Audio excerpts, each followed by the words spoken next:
Good morning, world. It is Friday. It is time for another podcast with the fifth Ward Wildcat, and my compadre across from me is home. This is KG of the Houston Roundball Review. Thank you once again for listening to another installment of the KG and the fifth Ward Wildcat podcast.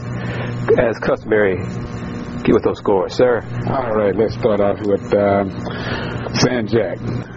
Men's soccer beat Coastal Bend 6-0. Now it's 8-4-1 for the season. Women's basketball, women's volleyball, which is nationally ranked, are now 23-3 after beating Lee College 3-0 in a match this past week. Now we have Rice. Women's soccer beat Southern Miss 3-1. Women's cross-country finished 12th out of 37 teams. Women's volleyball swept UTEP 3-0. Men's golf finished 11th out of 15 teams. Men's cross-country finished 22nd out of 35 teams at the Pre-Nationals Invitational. HBU women's golf finished 3rd at the MSU Payne Stewart Memorial. Women's volleyball went 3-1. Had a 3-1 match win over Stephen F. Austin. Courtney Whitteman became the first Lady Husky to get 2,000 digs. Matt Perry picked up his 4th Great West Conference Runner of the Week. Men's soccer defeated ORU 2-1. Texas Southern women's soccer lost to Mississippi Valley 2-3. Women's volleyball swept UT Pan American 3-0. And St. Thomas men's soccer beat Texas College 3-2 and are now on a 4-game win streak. And that is my scores for the week, sir. What's on your mind today?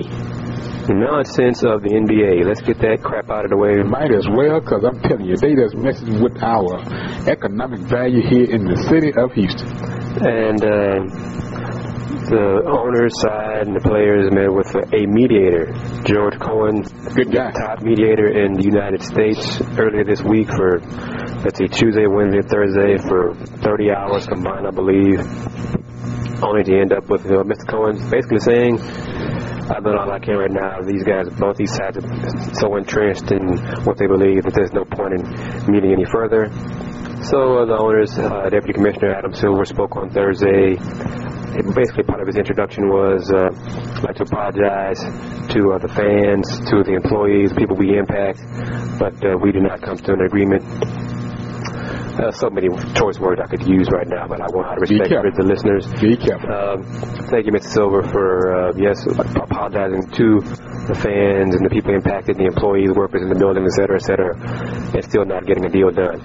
And then later on, the players spoke, Billy Hunter, Derek Fisher. Derek Fisher, point blank, basically called Adam Silver a liar. He said what Mr. Silver had told the media on Thursday was factually incorrect. So, lying, spinning, however you want to call it. Bottom line is, no meetings are scheduled anytime soon, which may change between Friday and next week. Who knows? Blah, blah, blah, blah. Expect more games to be canceled, more regular season games to be canceled, in addition to the first 2 weeks of the season. There's so many different areas to go into all of this discussion. Obviously I care about basketball, I care about the NBA, and the frustration in my voice you can probably tell, which shows how much I do care about it. But there comes a point that you just got to move on. When these guys reach an agreement, and they will at some point, inevitably it's going to happen, be it December 2011, or December 2012, or December 2013, whatever. An agreement will be reached. My question to you, sir, is why do you believe, or have you noticed that regarding the NFL, the public perception was more in favor of the NFL players and more anti-owners than in the NBA case? Two things. One game a week. 2, football, just like Ray Lewis mentioned, it is a part of our lives for whatever reason. Football, period, is a part of our lives every day. It means something to show up on the weekend to the average Joe fan wearing a jersey, whether it be high school, college, or professional, and it just means something. I can't quite explain to what extent, because to each fan it's different, but it just means something to sit and watch guys collide amongst each other like gladiators. Even though it's a team sport, we as fans, including myself, look at football totally different than any other sport, team sport that's out there. That sounds plausible and realistic and et cetera, et cetera. I think it's much crap. From this perspective, well, who because football is truly a team sport. But who's the more popular athlete? LeBron James or Peyton Manning? Basketball guys. Okay. But for whatever reason, it just doesn't come across as to the extent that folks will take savings to take a family, buy season tickets to football rather than folks showing, because you and I have both watched the league over the last 3 years. Attendance has steadily dropped off for whatever reason. Well, I mean, because of the economy, the attendance in a lot of sports is dropped off. But football is once a week, but aren't those tickets expensive? A lot more so than basketball. Which brings to my point again. Folks find a way, like I said, they find a way to get that done. When it comes to football, they just do. Okay, and I think a lot of football fans are lemmings as well, because they put up until recently, they put up with spending all their money for season tickets, including those crappy, non-important preseason games because they're part of the season. Right, it's part of the package. But if those fans stopped spending the money years ago, that crap would have been cut out. And that's why you finally saw the owners and players saying, well, maybe we need to get rid of 4 preseason games, cut it down to 2. Because fans, you see the game on TV, there's empty seats. So owners probably realize, damn, that fans are not buying all this stuff. They're not spending money like we thought they would not come to these games. Maybe we need to think about this and change our tune. So I think because the bottom line is all this stuff. Smarter group. All this stuff. Fans are the consumers, right or wrong? Smarter group. Right or wrong? Fans are the consumers. So if they spend their money or not, that's going to impact the bottom line of the owners and the players, correct? Yep. Okay. But group. I have another theory I want to throw out there, and if it may piss some folks off, I really don't care.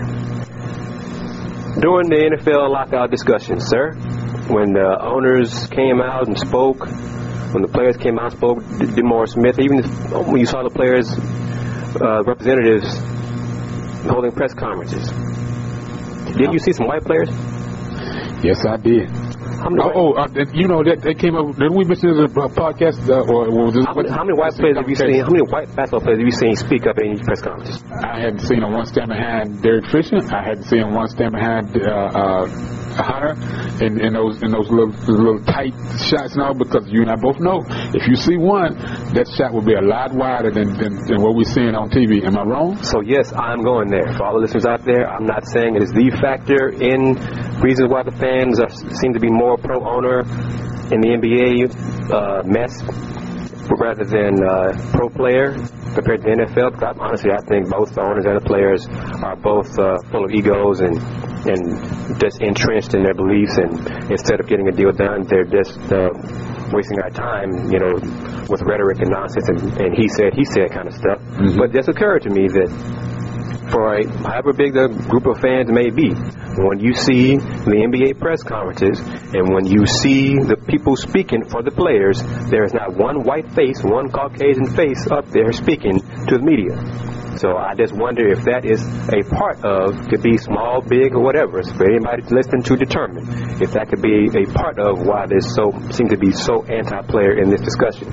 Because we talk about it, everybody talk about, the owners are offering a 50-50 split. So the players should take that's a no-brainer. Okay, listen to where the players are coming from. The players had 57% to BRI. So for them to go down to 50 is 7% of roughly 7% at 1 percentage point, about $40 million. So that's $280 million a year gone. Now that you're asking them to take in the cut. And that's a real number.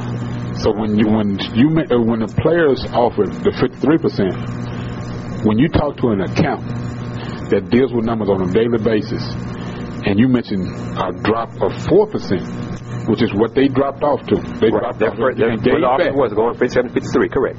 Accountants know that's a real number. That's viable. That money, you can make that up.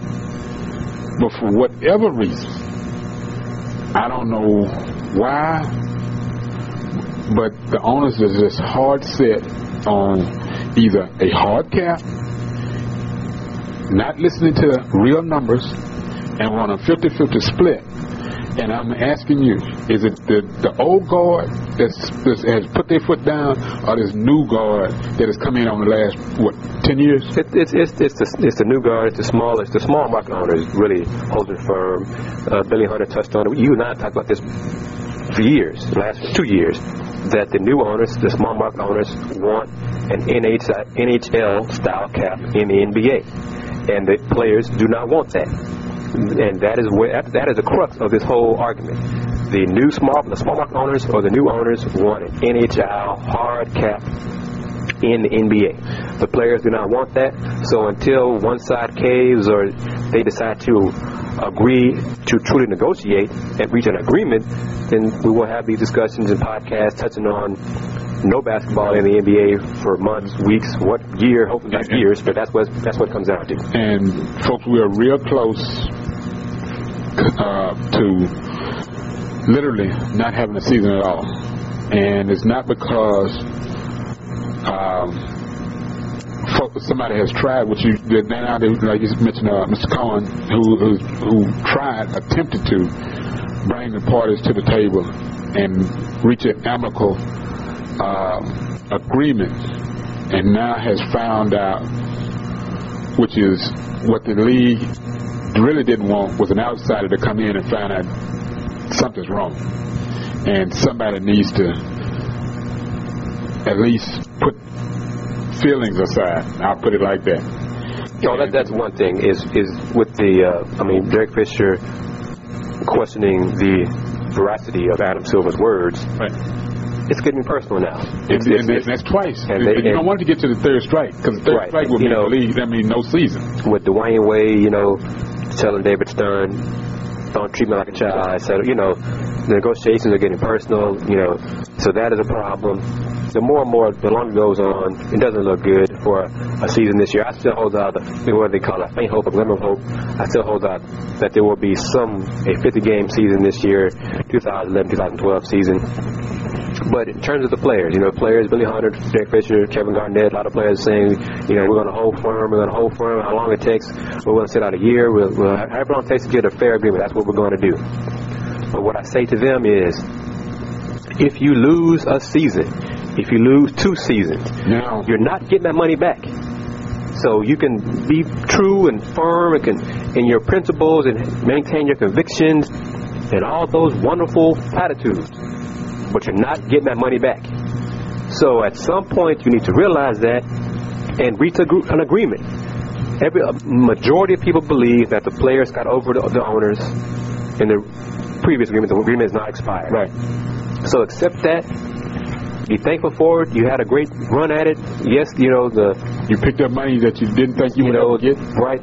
This summer with the escrow money coming back to you for the first time, and the owners, most of the owners are full of crap. But they're the owners. They're billionaires, and they're going to be wealthy, not just rich, wealthy, long after you are done playing basketball. That's true. So you need to realize that and reach an agreement. If it means you're going to have to grab your ankles, do so and earn a check. Wow. Because you really went there. You see where I am with this, because I don't understand something of something is better than nothing of nothing. That's true. Okay. And you and I both know what that means. So if it's a check is better than no check. Sure. That's it. The bottom line. A check is better than no check. Now, of course, the owners are taking a risk and saying if the season's canceled, they're losing money as well, but they still have money to lose. And they've some players do not have money to lose. And to a fault, the owners have said it's probably worth more to us to not have a season and put something else in that spot as far as dates in the building, exactly. Rather than open the doors up and not have anybody show up. And it goes back to one thing that makes the NFL really a cash cow. I saw this morning early. Revenue sharing. Why are they having such an issue with that part of the deal. The owners don't even want to discuss it with the players. They're trying to hammer out the basketball-related income. Because I know that has come up. The main issue. All they're saying is that we're going to increase revenue sharing to be 3 times as much as it was in the old agreement. You know, it was about $56 million in the old agreement. They promised to increase to $150 to $180 million in the new agreement. But they don't want to discuss that without reaching an agreement on the basketball-related income. They're back stuck on the 50-50. The owners wanted 47%. Players proposed 53%. 50-50 seemed fair. Thursday, the players said, okay, we're willing to give you a range. They called it a band. They referred to it as a band, from 50 to 53%. If the revenue and income is not great in certain seasons, the players are willing to take 50%. If the league has a great year, great numbers, higher numbers, then they would get 53% back. Owners apparently said no. It's 50-50, take it or leave it. That's where we are right now. In the discussion, let's talk about Big 12 Media Day or conference realignment. Let's talk about conference realignment because, you know, as a Houston Cougar alum, y'all finally going somewhere. Well, finally, apparently, you know, it may change. The Chronicle, you know, our colleague, buddy Sam Khan, has been doing a tireless job keeping track of all this realignment talk. Probably not sleeping at night. Just he's not a lot. No, he's not. That the Big East the Chronicle reported that Big East has invited Houston to join the Big East Conference as a new member. You know, SMU has been talked about joining as well. It'd be one of the 6 schools invited, along with Boise State, Air Force, etc. You know, the academies. If that doesn't, but the problem is, it all hinges on what Missouri does. Missouri decides to leave the Big 12 and go to the SEC, and then there's talk that the Big 12 will take Louisville from the Big East, Louisville, West Virginia, most likely rather than Cincinnati, to join the Big 12. Why the Big 12 would want those 2 schools rather than just go ahead and invite U of H, you know, makes too much geographical sense, but this is all about money, all about football, and all about whoever. And then that big R word came up. Apparently, it's all about recruiting. Texas not wanting U of H in the Big 12 because they were that R word right there. That word came up this week. You know, we'll see. But it seems like Houston will be a part of the Big East. You know, who knows how long the Big East will be an automatic qualifier in the BCS and receive all of the money. I think that part of it is not as worrisome as some people believe. You know, 2013 is when new discussions for the new contracts for BCS will go out. But I think Houston in the Big East, football-wise, it won't impact travel much because, you know, football team doesn't travel much like the other sports, basketball and track and softball. That's the sport that's going to be impacted. That's why Boise has been invited football only. Right. Boise State just been invited football only to join the Big East. And Boise State, the president said on Saturday that they have a lot of options. You know, there's a pretty girl to dance right now. So they're getting requests from other leagues. So they have to think about it if they want to stay in the Mountain West. This is their first year, month or two that they've been in that league, so that's if they want to leave there, because they leave this year, the exit fee is $10 million. Rather, if they leave next season, it's much less. So it's once again it's a fluid situation. Personally, I think, you know, in a perfect world, I like U of H being the Big 12. That doesn't seem like it's going to happen. So the Big East is maybe the next best option. It's more money for the schools. It's more prestige, especially basketball-wise. Even if certain schools like Louisville leaves the Big East, even though Louisville and West Virginia and Cincinnati apparently agreed to the new $10 million exit fee. And we know someone. Which president said that's not a big deal. Or somebody said, I don't see a president. Yeah. Louisville's representative said won't be a big issue. Meaning they have fun. They have money to do that. And also Chris Peterson just got another installment on his.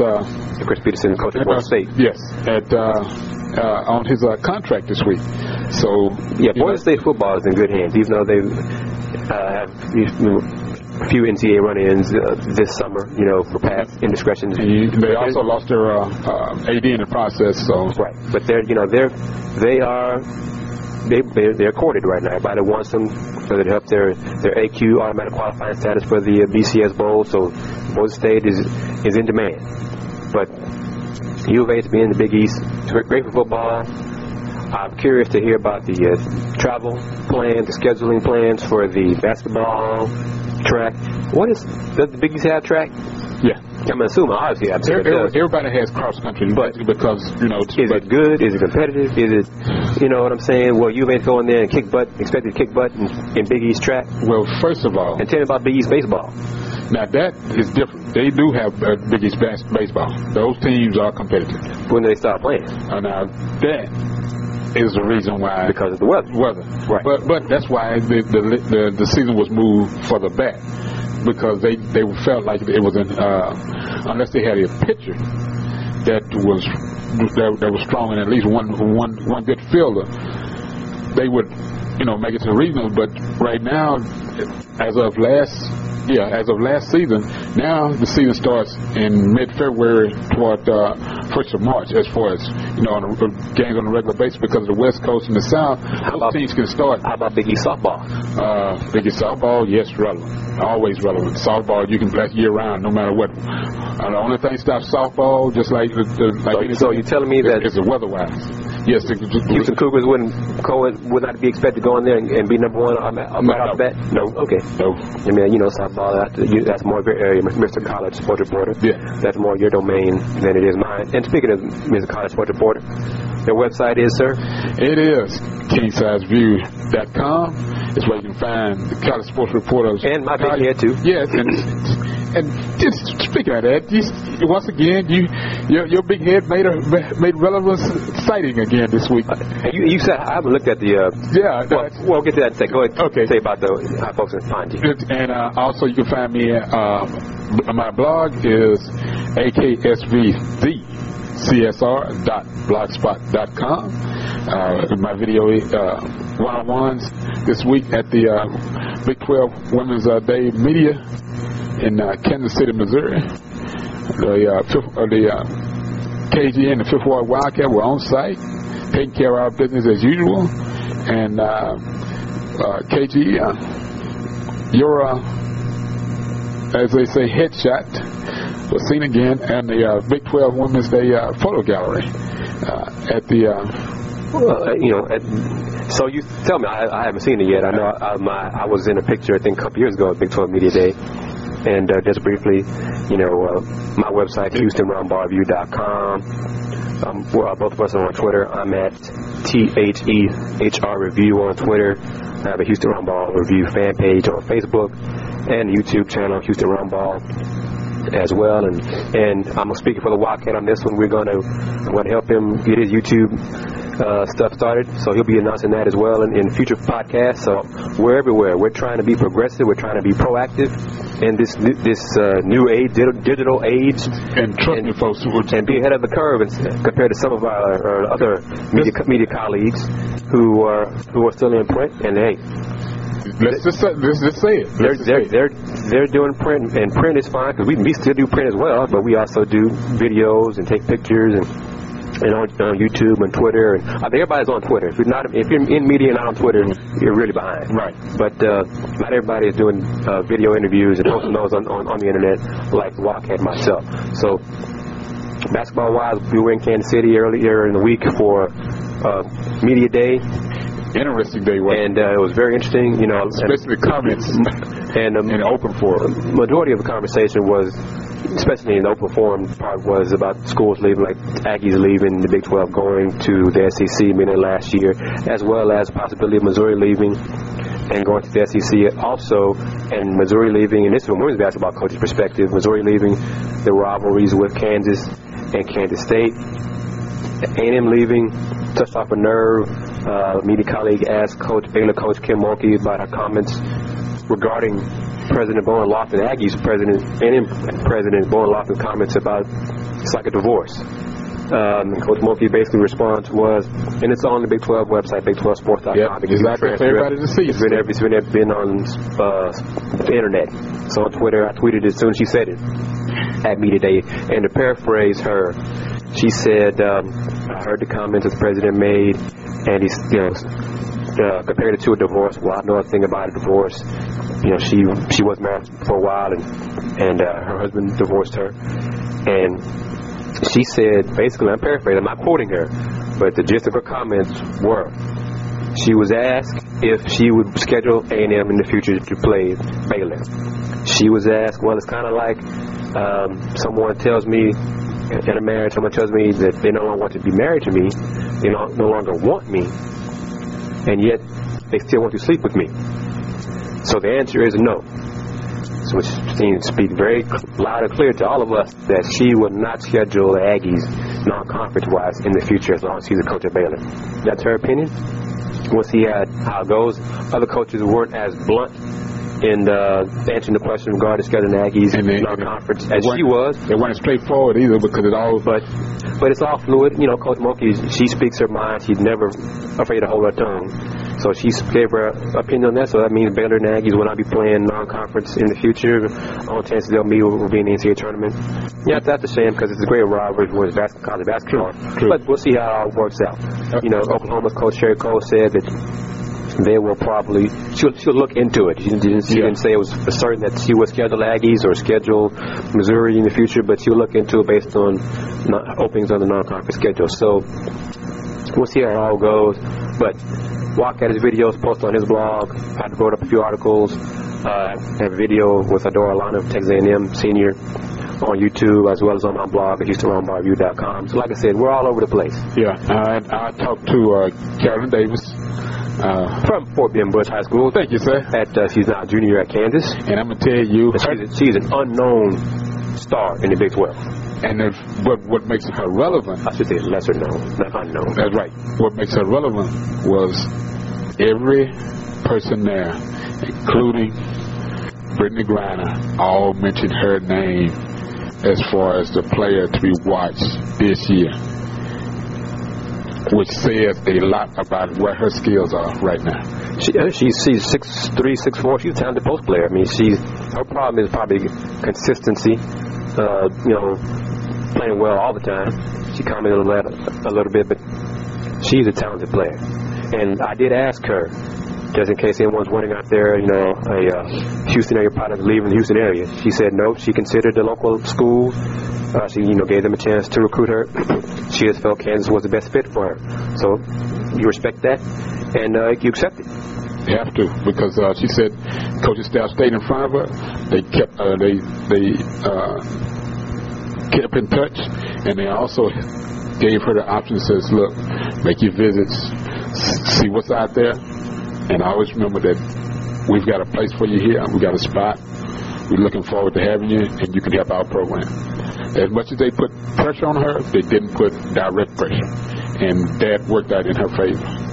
All right, let's wind it down here. We got shift gears to Conference USA football. Go ahead. Before we get away from the realignment deal, don't forget the teleconference call that went out this week for the combination of Mountain West and Conference USA combining the schools as far as making in football, making it relevant to attempt to get an AQ for BCS, getting the realignment stay with the bowl realignment and the bowl alliances. Just like KG mentioned earlier, 2014 is the target date for pretty much everybody in the country as far as Division I football programs. I see it as the combination of the two conferences allows them to hold on to the amount of teams available for a championship set up to where, as the bowl alliances are set up now, as far as qualifying. Whether that happens or not, we don't know for sure as far as getting the AQ, but the merger will happen. And this, ironically, both commissioners said these three things. One, they don't have a one person in mind as far as being in charge of the football only part of those two conference combinations. Two, they don't know if this merger will automatically put them in an AQ situation for BCS. Number three, and this was the ironic that everybody kind of like questioning, and we still has a question. At some point, within 90 days, they are to sit down and look to put a schedule together. I find that really strange because non-conference schedules, if I'm not mistaken, are set up 3 to 5 years down the way. Right. And the only way you can get out, you have to pay the buyout price per game. A lot of these schools, you can't do that because they're playing smaller schools that they can beat. And they don't have the $6-figure dollars just sitting around to buy a team out, or buy out of a game. So it would be ironic to find out what goes on, what happens, what transpires come 1st of February. And along those lines, the alliance is going to be impacted tremendously by Boise State and U of H. Because if both of them leave, those are the two, big-time football. Because BYU has already left. Correct. So Utah is on their way.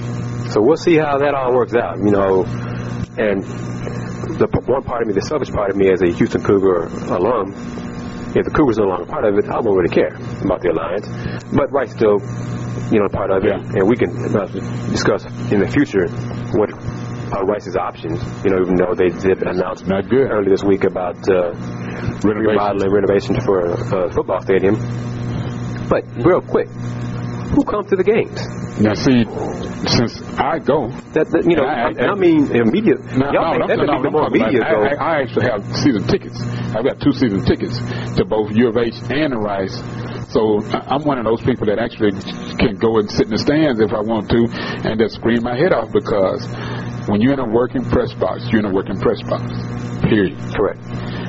Some of our compadres, they forget that sometimes, and it becomes overwhelming, and they have to be escorted out. But with that in mind, when you are averaging 15 to 25 to 20,000 folks in a almost a 50,000 seat stadium, it looks strange when you've got that much open space. Now, mind you, U of H is whatever transpires this week and next week, because I'm giving them a week now.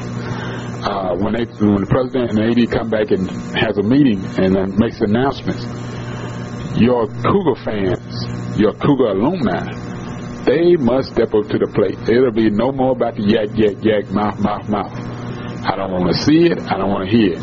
You better show me you capable of putting a shovel in the ground and going to work right then. Because at the end of the day, Rice Stadium was designed and put together from groundbreaking to paperwork to now we're in the seats in 6 months. Back in the 50s. And folks, the place is still standing 60 years old, almost around 60 years old. I think that's where the number is right now. But U of H Cougars, you all would have to step up to the plate mighty quickly. I agree. And, the U of H alums need to step up and with money, with dollars, with butts in the seats. We'll break ground hopefully in the spring of 2012 and, play with Lion for a year and then be in the Big East. So it's up to the alums. The alumni support has increased in the last 2-3 years, without a doubt. Kudos to go back to Dave Maggard, Mac Rose ADs, President Couture. U of H has done an outstanding job of she's been at the forefront of a lot of things. U of H in athletics and academics. So she's done an outstanding job earning whatever she's getting to. That's hard work with what a program was. Oh, yeah, she's just done an outstanding job. And she's also realized the importance of athletics in terms of academics for promoting the school as a whole. Because, if an athletic team is on TV and it's successful, that you can advertise. You're having a school commercial promoting your university as well. So it's all tied together. U of H homecoming is tomorrow. Marshall 3:30 at Robertson Stadium at the Rob. Cougars gonna be 7-0. They'll win tomorrow. Cougars are ranked 20th and 22nd or whatever in the polls. They're 19th in the BCS. And BCS is not even. I mean, that's a pipe dream. They're not going to get to BCS bowl. Oh, by the way, UCLA and them. Sorry. I know I'm putting a dig in, but who was out of the poll and who was in? You mean those Longhorn people? I mean, those Florida people? What are you talking about? That's schools from Florida? Or what are you talking about? I'm talking about them folks up the road on 290. Oh, at Austin? Yeah. Black Brown folks? Yeah. Well, they're starting over. They're so young. And see, I like the way y'all do. Y'all look when y'all start mentioning that. This whatever. Good luck to them in Austin. Rice play. They host Tulsa tomorrow. Is that correct? 6 o'clock. Yes. You got a win? No. No. Wildcats, sir. You're not giving Coach Bailiff a lot of wins here. No. Which tells me you're not expecting him to be back next year.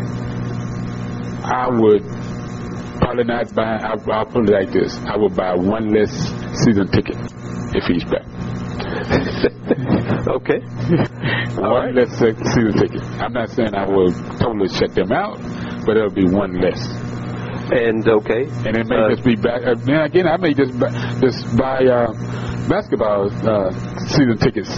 Rice men's basketball is probably on a better upswing than Rice football. Oh, we know. Trust me, they know Rice women's basketball is upswing. We talking about one to the could actually qualify for the tournament, and the men would definitely be in postseason play because I just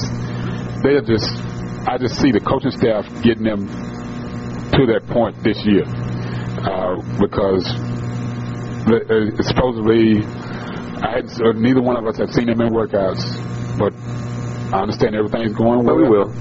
Just a matter of time. Yeah. But I know you Cougars are doing okay.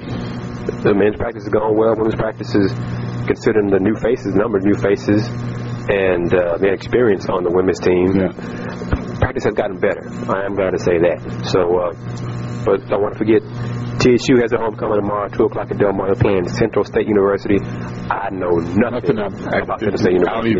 I got the game notes from SID, TSU. I don't know anything. I don't know if that's a win for TSU. I can say this: if it's coming down to punting, there you go. I was going to go that special teams. They're in trouble. So, Prairie View women, SWAC had media day. I think the same days as Big 12 media day. PV women were predicted to finish first, tied with Southern. The PV men were picked 7th. TSU men, I think, were picked 4th. And TSU women were picked 9th. So we'll see how those things work out. If this prediction is good for discussion. But I'm looking forward to it with Prairie View women picked first in the SWAC. Rice women picked second in the Conference USA. November 11th. I'm going to start promoting this. November 11th on the Hill. Rice goes up to Prairie View women's basketball. We're going to find out. And we'll see just what things are. We're going to find out. Because Prairie View beat Rice last year. Yeah. So we'll look to see if Rice, led by Jessica Custer and DeFron Smart, can return the favor on the Hill. And I'm hoping for a decent crowd. I don't know how, Yeah, I don't know how many folks they're expecting to be up there, but I'm hoping 1,000 people will come see Rice Prairie View. And it's a city, kind of a city game. Yeah. So I'm almost a smack talking, exchange, whatever, between some fans or what have you. But November 11th, 7 o'clock at Prairie View, Rice. 1,000 people. The 1,000 people is not asking too much up on the hill. 1,000 people. And I think it's safe to say that you and I will be there, sir. If God willing, we'll be there. Yes, sir. We're walking this early. Let's wrap it up. Who are you again? I am the 5th Ward Wildcat. You can find me at www.kingsizeview.com. My blogger is AKSV, the CSR, which is the acronym for King Size View, the College Sports Reporter, .blogspot.com. My Twitter handle is #AKSV, the CSR. And I am KG, Chris Gardner of the Houston Roundball Review. The website is www.houstonroundballreview.com. Our Facebook fan page, Houston Roundball Review. On YouTube as well. Channel is Houston Roundball. Check out the latest videos and podcasts we posted up there as well. I'm also on Twitter at THEHR Review. As always, thank you very, very much for listening. Tell your friends about us. We do things a little bit differently. Talk about a lot of different things, including all the Houston area scores and HBU, St. Thomas, etc. and different sports. We do different things here, NBA, college. So tell your friends about programs once JUCO. Correct. So tell your friends about KT and the 5th Ward Wildcat podcast. Thank you so very much for listening. And in conclusion, as I always say, as I wrap it up, be true, be cool, and do more.